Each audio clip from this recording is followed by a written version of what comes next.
ৰাজ্যৰ ভিন্ন প্ৰান্তত যি প্ৰাকৃতিক দুৰ্যোগ অব্যাহত আছে তাৰ দৃশ্যাংশ আমি দেখুৱাইছো দৰ্শকসকলক আৰু যোৰহাটৰ বিস্তীৰ্ণ অঞ্চলত এতিয়া জলপ্ৰলয় ব্ৰহ্মপুত্ৰৰ ৮ নং শৈলবান্ধৰ এটা অংশ উটি গ'ল কোবালখুটত দৃশ্যাংশ আপুনি দেখি অনুমান কৰিছে কেনে ভয়ংকৰ এক পৰিৱেশ এয়া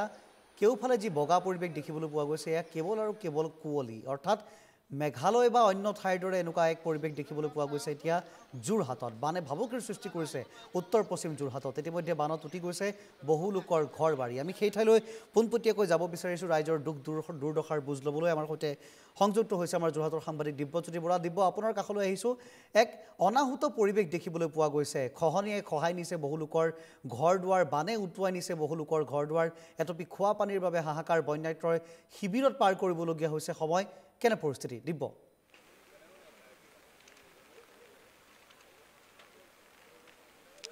পাৰ্থ পৰিস্থিতি অতি ভয়াবহ মই দৃশ্য দেখুৱাম ইতিমধ্যে দেখুৱাইছোঁ সতীৰ্থ ৰঞ্জন বৰাৰ সৈতে কিন্তু মই আপোনাক প্ৰথমতে কৈ ল'ব বিচাৰোঁ যে আমি এনে স্থানত উপস্থিত আছোঁ যি স্থানত NKTVয়ে আহি বাতৰি সংগ্ৰহ কৰিব পাৰে কিন্তু চৰকাৰৰ কোনো বিষয়া কৰ্মচাৰী এই স্থানসমূহলৈ সহজে আহিব নোৱাৰে তাতোতকৈ আৰু দুৰ্ভাগ্যৰ কথা একো হ'ব নোৱাৰে প্ৰথমতে মই আপোনাক দৃশ্যাংশ দেখুৱাই ল'বলৈ ৰঞ্জন বৰাৰ জৰিয়তে চেষ্টা কৰিছোঁ এইটো উত্তৰ পশ্চিম যোৰহাটৰ ৮ নং শৈলবান্ধ আৰু এই বান্ধটোৰ ওপৰতে ভৰসা কৰি এটা বিস্তীৰ্ণ অঞ্চল প্ৰায় 150ৰ পৰা 200খন গাঁৱৰ ভৰসা আছিল এই শৈলবান্ধটো কিন্তু আপুনি চাওক এতিয়া মাত্ৰ 1 মিটাৰ আছে সম্পূৰ্ণ ছিগি পৰিবলৈ কালি বিয়লিৰ ভাগতে এই প্ৰচণ্ডভাৱে এই যিটো শৈলবান্ধটো এটা ফাল খহি গুচি গ'ল আৰু মাত্ৰ 1 মিটাৰ ছিগি পৰিব আৰু তাৰ সমান্তৰালভাৱে কাষৰীয়া যিসমূহ গাঁও আছে সেই গাঁৱৰ বহুতৰ ঘৰ দুৱাৰ ইতিমধ্যে ব্ৰহ্মপুত্ৰৰ কোবালখুটত উটি গৈছে কিন্তু কথা হ'ল যে ৰাইজে অভিযোগ কৰিছে মই আহি এই স্থানত থকা প্ৰায় 3 ঘণ্টাতকৈও অধিক সময় হ'ল পাৰ্থ কিন্তু কোনো ধৰণৰ যোৰহাট জিলা প্ৰশাসনৰ লোক ইয়াত উপস্থিত হোৱা নাই আৰু নদীৰ পাৰতে এতিয়া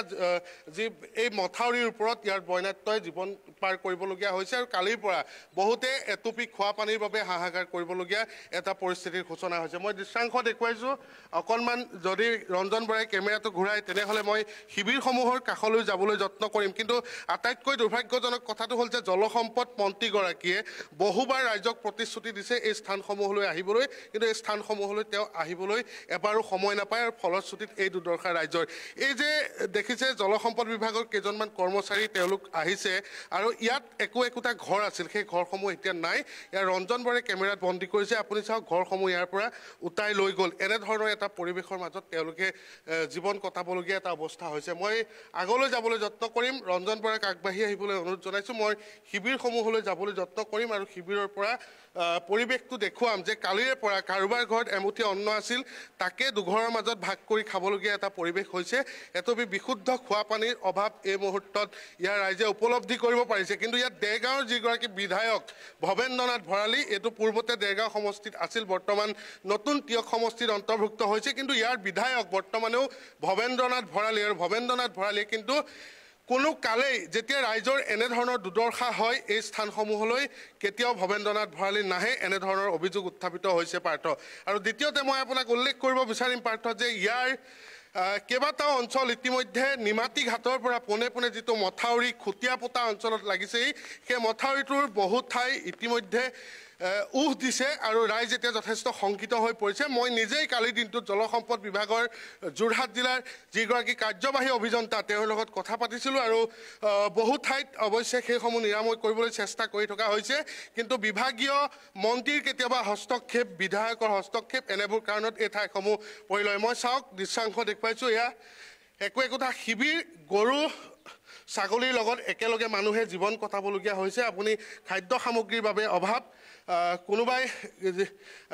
একোটা বটুৱাটো খালী বটুৱাটো পৰি আছে আপুনি ৰঞ্জন বৰাই দেখুৱাব আৰু ইয়াত কিন্তু খাদ্যৰ অভাৱ অন্যহাতে শিবিৰসমূহৰ ভিতৰ ভাগত যিবোৰ ঠাইত লোক আছে মই তেওঁলোকৰ ওচৰলৈ অকণমান সোমাবলৈ যত্ন কৰিম এটোপাল খোৱা পানীৰো অভাৱ হৈ পৰিছে কোনোবা সময়ত মই যদি বেয়া নাপায় এওঁলোকৰ ভিতৰলৈ অকণমান সোমাবলৈ বিচাৰিম ৰঞ্জন বৰা অকণমান ভিতৰৰ দৃশ্যাংশটো দেখুৱাম এনেধৰণে এতিয়া কণমানিৰ সৈতে লগত লৈ তেওঁলোকে এয়া খাদ্য গ্ৰহণ কৰিবলগীয়া এটা পৰিৱেশ চাওক নদীৰ পাৰত আৰু এয়া তেওঁলোকৰ বহুদিনীয়া পুৰণি সমস্যা কিন্তু এই সমস্যাবোৰৰ পৰা কেতিয়া হাত সাৰিব পাৰিব বাইদেউ অকণমান সোমাইছোঁ বেয়া নাপাব ভিতৰৰ ভাগৰ দৃশ্যাংশটো মই ৰঞ্জনৰ জৰিয়তে দেখুৱাবলৈ চেষ্টা কৰিছোঁ এয়া চাওক ঘৰৰ সমস্ত তালি টোপোলা বান্ধি এনেধৰণে তেওঁলোকে নদীৰ পাৰতে কটাবলগীয়া হৈছে বাইদেউ কালিৰ পৰা কোনোবা আহিছেনে কোনো অহা নাই কোনো অহা নাই জিলা প্ৰশাসনৰ মানুহ কোনোবা নাই অহা এই খোৱা বোৱাবোৰ এতিয়া ক'ৰ পৰা পাইছে আপোনালোকে খুৱাই বোৱাই একো দিয়া নাই নিজৰ যি আছিলে সেয়াই খাই আছো এতিয়া আজিতো শেষ হ'ল মই অহা 3 ঘণ্টাতকৈ বেছি হ'ল গতিকে গধূলি সাজ কি হ'ব গধূলি সেনেকৈ থাকিব লাগিব দিব এই লোকসকলক আপুনি এবাৰ সুধি চাওক যে যেতিয়া নিৰ্বাচনৰ সময় হৈছিল শেহতীয়াকৈ দেখিবলৈ পোৱা গৈছিল লোকসভা নিৰ্বাচন হৈছিল বিভিন্ন নিৰ্বাচন আগন্তুক সময়টো আহি আছে তেতিয়া সেই লোকসকলৰ কাষলৈ জনপ্ৰতিনিধি আহিছিল নাই যদি আহিছিল তেওঁলোকে কি প্ৰতিশ্ৰুতি দিছিল নিশ্চয় অতি গুৰুত্বপূৰ্ণ প্ৰশ্ন পাৰ্থ মই কথা পাতিবলৈ যত্ন কৰিম অকণমান ৰ'বচোন এতিয়া মই আগতেও আহোঁ বাতৰি কৰোঁ এই স্থানবোৰৰ পৰা আপোনাক পাওঁ এই কথা হ'ল যে যেতিয়া নিৰ্বাচন আহে মন্ত্ৰী বিধায়কসকল আপোনালোকৰ ওচৰলৈ আহিছিলে নে আহে কেলে মন্ত্ৰী বিভাগ সব আহে কিন্তু এতিয়া পানী গৰা খহনীয়া হ'ব সময়ত এতিয়া কোনটো মন্ত্ৰী বিভাগ ইয়াত থিয় হ'বলৈ অহা নাই কিন্তু কোনে কালি দিনটো পৰহি দিনটো ল'ৰা ছোৱালী হাহাকাৰ কোনো বিস্কুট পেটিতে মানে আনি দিয়া নাইকিয়া কিন্তু গোটেই মানুহখিনিয়ে কালি গধূলি কন্দা কটা ঘৰ দুৱাৰ ভাঙি মেলি শেষ হৈ গৈছে তথাপিতো প্ৰশাসনৰ মানুহ এটা নাই কোনো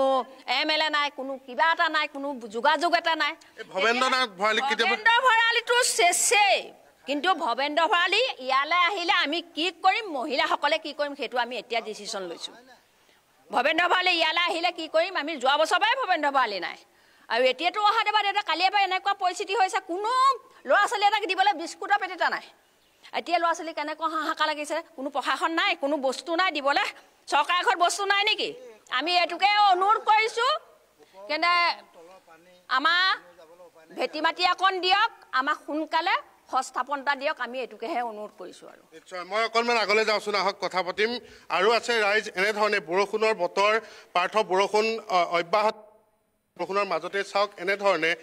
নিজৰ খোৱা বাচন বৰ্তনকেইটা কোনোবাই হয়তো টিনৰ চালি এখন দি পেলাই ইয়াত এনেধৰণে ৰাখিছে কোনোৱে খোৱা পানীৰ বটল এটা ক'ৰবাত যোগাৰ কৰিছে মই বেয়া নাপাব দেই অকণমান ভিতৰলৈ আহিছোঁ যদি বেয়া নাপায়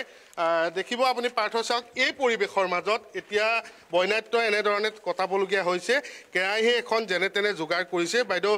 খোৱা বোৱাবোৰ ক'ৰ পৰা যোগাৰ হৈছে খোৱা বোৱা কি ক'ম আৰু একদম ক'তো একোৱে নাই ৰেচন চাউলোহে এসপ্তাহ মাহেকৰ মূৰত এদিন আহে তাকো 5 কেজি দিয়ে সেয়া আমি কেনেকৈ চলিম বাৰু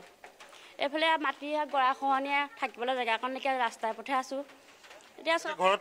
ঘৰত পানী সোমাব নোৱাৰি গোটেই গোটেই গৰা খহনীয়া কিনাৰতে লাগিয়ে আছে ঘৰে মাটি নিশা কিবা খাবলৈ পালে নাই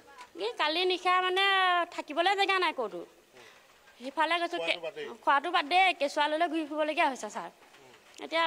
দাদা এতিয়া নাচাই আছোঁ চুটো মেলি কি কৰিম আমি এতিয়া এই বিচনাখনতে আপোনালোক কেইজনীয়া পৰিয়াল আছে এইখনত 5জনীয়া পৰিয়াল আছোঁ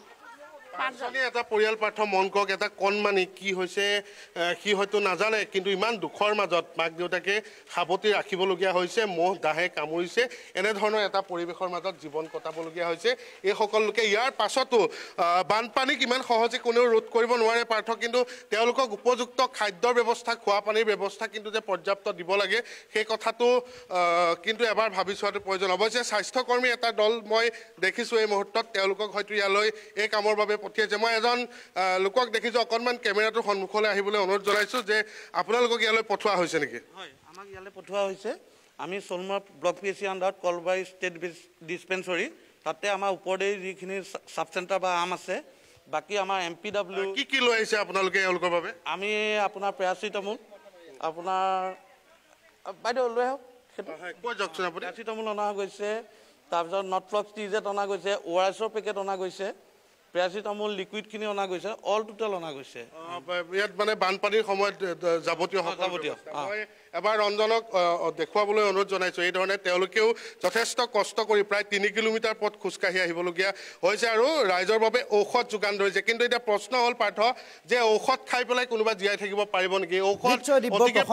আপোনাক আমি এই মুহূৰ্তত ধন্যবাদ জ্ঞাপন কৰিছোঁ নিশ্চয় স্বাস্থ্যকৰ্মীসকলে তেওঁলোকৰ দায়িত্ব পালন কৰিছে তেওঁলোকে বাটকুৰি বাই এই বন্যাত্ৰৰ কাষলৈ আহি তেওঁলোকৰ কৰ্তব্য পালন কৰি ঔষধ লৈ আহিছে কিন্তু এই মুহূৰ্তত অতিকৈ হাস্যকৰ বিষয় ক'বলৈ ইচ্ছা নকৰিও সেই বিষয়ে ক'ব লগা হয় যে বন্যাত্ৰৰ বাবে চৰকাৰ প্ৰশাসনে এই মুহূৰ্তত যদি পঠিয়াইছে কেইটামান পেৰাচিটামল আৰু কেই পেকেটমান ORS আৰু এইদৰে বন্যাৰ্তক তেওঁলোকে সকাহ দিব বিচাৰিছে কিন্তু এইসকল লোক কিছু সময় পূৰ্বে দিব্যই সেই দৃশ্যাংশ দেখুৱাইছে যে এটা কেৰাহীত ধোঁৱাৰ মাজত তেওঁলোকে 5জনীয়া পৰিয়ালৰ বাবে কিবা অলপ ৰান্ধিছে কণমানি এটি শিশুক অলপ অলপ খুৱাই তেওঁলোকে ৰাখিব বিচাৰিছে আৰু এয়া হৈছে বন্যাৰ্তৰ দুৰ্দশা আৰু এই বন্যাৰ্তৰ বাবে চৰকাৰ প্ৰশাসনে যদি সকাহ দিছে কেইটামান পেৰাচিটামল আৰু 2 পেকেটমান ORS